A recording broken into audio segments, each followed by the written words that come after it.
everyone, my name is Chi, and today I'm gonna present my vocabulary recitation. So, the first word for today is global education. First of all, what is the definition of this word? So, global education is organization that incorporate education about the cultures, geography, history, and news all around the world. And the purpose of global education is to develop student engagement skill with international friends. Students can also observe different nation perspective. So the reason why I choose this word is I think as an international student, I have been, observe and study a lot about different cultures when I moved to America. But I also can view my own perspective when I was in Vietnam. I can compare different cultures and different perspectives that I have been in both the US and in my country, Vietnam. Also, global education is spreading awareness about what happened in the world. As future teacher or a current teacher, I think it's important to like educate your students and like you have to like motivate your students to research about a solution to connect with different nations. So, for example, right now, we know what's happening in Gaza, Palestine, right? The genocide and the conflict between Israel and Palestine have been going around for many years, but people wasn't spreading awareness and global education wasn't being promoted rightfully back then. So people don't know about what's happening about the world.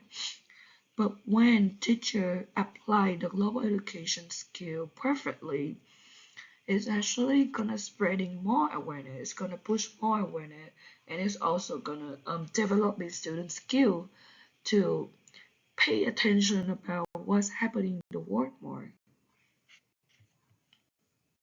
Second word for today is critical thinking. So the definition for critical thinking is the ability to analyze and comprehend informations.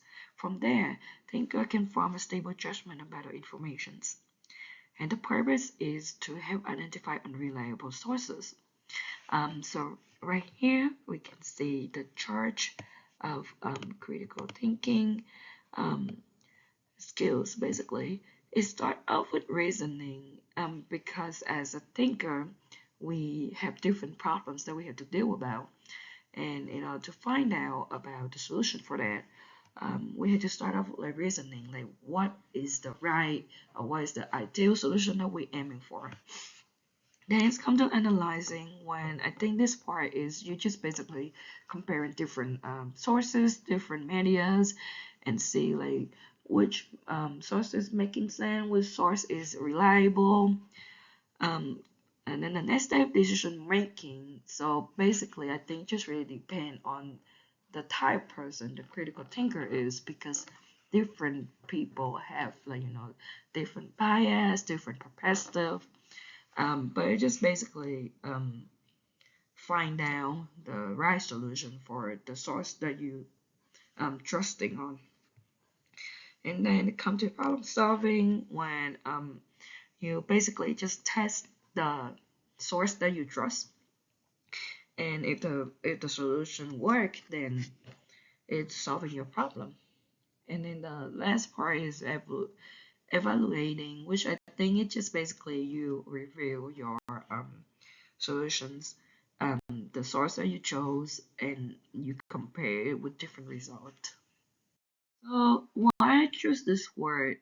Well, I think that critical thinking is such a useful skill in the world nowadays because we living in a advanced technology era when there's like a lot of sources, a lot of media, multimodal medias, um, and it's really advanced to the point that you don't know which source is reliable and which sort isn't.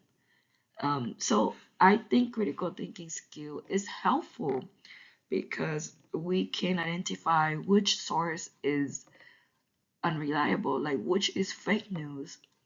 Um, so I think it's also really helpful for a teacher because we have to teach students how to research like the right sources. Like I think during my high school year over here, my most of my like writing class, so like for example history or English class, they always focusing like the teacher always focusing on and they pushing the student to find academic resources because academic resources including hard research, a lot amount of times to researching on the right information. So academic resource is the base of reliable source. It just also like help students like especially the youngster these days, the what's it called, the Gen Z generation, because they just growing up with like advanced technologies, and I feel like it's such a huge difference between the older generations and the younger generations. So as a teacher we have to teach the young generations to understand what they have been growing up with might not be, the only reliable sources that they're viewing it. So right over here is a chart of how to spot fake news, basically. Pretty much like critical thinking about reliable sources for multimodal media. So first of all, we had consider the resource, and then we had to read beyond. So basically, just comparing the source and then read the titles, read everything in, like you have to read fully on every sources. Um, then check the author because if the author is a popular author, but his or her critical thinking ideal might not sound right to you, then it's not the right author that you're looking for. And then you can check if it's supporting sources. Basically, it just means that if the source is being like sponsored, if the source being um like being funding by the right people. Also check the date because um academic articles or like news that be recently being published can be different from the older one. The recently news usually like capture about what's happening now, but the older one might have a different perspective that is not true anymore for the recent timeline. Then check also if it's a joke because fake news appear everywhere. Just because the news article looks legit and look like a reliable sources doesn't mean it's a reliable sources all the times. You have to check like pretty much everything. Also check your bias. And this is important because fake news can be caused by people bias. But people bias is basically like what you trusting, like your ideal, your belief.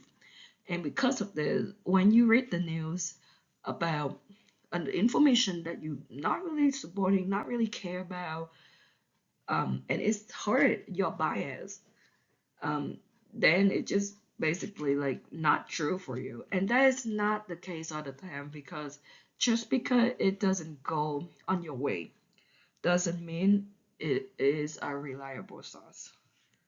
And then also as the expert, like there's like so many resources online, like trusting resources. You can even ask the teacher. You can even ask like professionals, like even your parents. So pretty much like as the reliable sources that you're trusting for. And like again, like as a teacher, like it's really important because we are the source. We are basically the helpers for the student. And if we answer a wrong answer to the student, it might be affect their thinking development a lot, because we are acting as their reliable source. We are acting as a critical thinkers. This is the end of my presentation. Thank you so much.